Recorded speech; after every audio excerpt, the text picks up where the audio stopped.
Supreme court का दरवाजा खटखटा चुकी है। भारत वर्सेज इंडिया की लड़ाई। इतिहास और ग्रंथों का हवाला देकर 2016 में सुप्रीम कोर्ट में डाली गई थी याचिका। तत्कालीन सीजेआई ठाकुर ने क्या की थी बड़ी टिप्पणी। भारत बनाम इंडिया का मुद्दा नया नहीं है, देश के पटल पर इसे पहले भी रखा जा चुका है। वहीं इंडिया बनाम भारत सुप्रीम कोर्ट का दरवाजा भी खटखटा चुकी है। 2016 में एक एक्टिविस्ट निरंजन भटवाल ने इसी बारे में एक याचिका दाखिल की थी। उस वक्त सुप्रीम कोर्ट के सीजेआई टीएस ठाकुर थे। पूर्व सीजेआई टीएस ठाकुर ने खुद इस याचिका पर सुनवाई की थी। सुनवाई के दौरान उन्होंने इस मामले में अपनी टिप्पणी दी थी। उनकी उसी टिप्पणी को एक बार फिर से याद किया जा रहा है, क्योंकि एक बार फिर से इंडिया बनाम भारत और भारत बनाम इंडिया की लड़ाई अपने शबाब पर है। 2016 के मार्च के महीने में एक्टिविस्ट निरंजन भटवाल ने सुप्रीम कोर्ट में एक याचिका डाली थी, जिसमें उन्होंने सुप्रीम कोर्ट का ध्यान संविधान के आर्टिकल 1 में दर्ज शब्दावली इंडिया और भारत शब्द पर दिलाया था। भटवाल ने अपनी याचिका में लिखा था कि इंडिया शब्द भारत का शाब्दिक अनुवाद नहीं है, जबकि इतिहास और ग्रंथों में इसे भारत ही कहा गया है। इतना ही नहीं, तत्कालीन सीजेआई टीएस ठाकुर के सामने अपनी याचिका के जरिए उन्होंने कहा था कि इंडिया तो अंग्रेजों की तरफ से कहा गया था।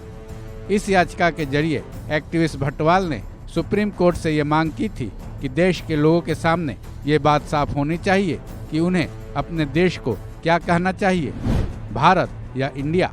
इस याचिका पर तत्कालीन सीजेआई टीएस ठाकुर खुद सुनवाई कर रहे थे।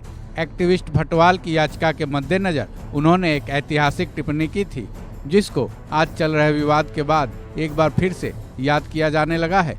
पूर्व सीजेआई टीएस ठाकुर ने कहा था कि कोई भी देश के लोगों को ये निर्देश नहीं दे सकता है कि वो अपने देश को क्या बोलकर संबोधित करेंगे। साथ ही पूर्व सीजेआई ठाकुर ने टिप्पणी की थी कि अगर आप इस देश को भारत कहना चाहते हैं तो आगे बढ़ें और इसे भारत कहें।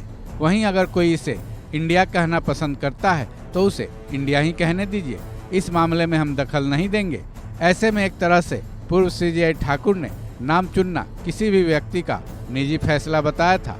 इतना ही नहीं, 2020 में भी इंडिया बनाम भारत या भारत बनाम इंडिया पर तत्कालीन सीजेआई एसए बोबड़े की कोर्ट में भी ऐसी ही एक याचिका दाखिल हुई थी।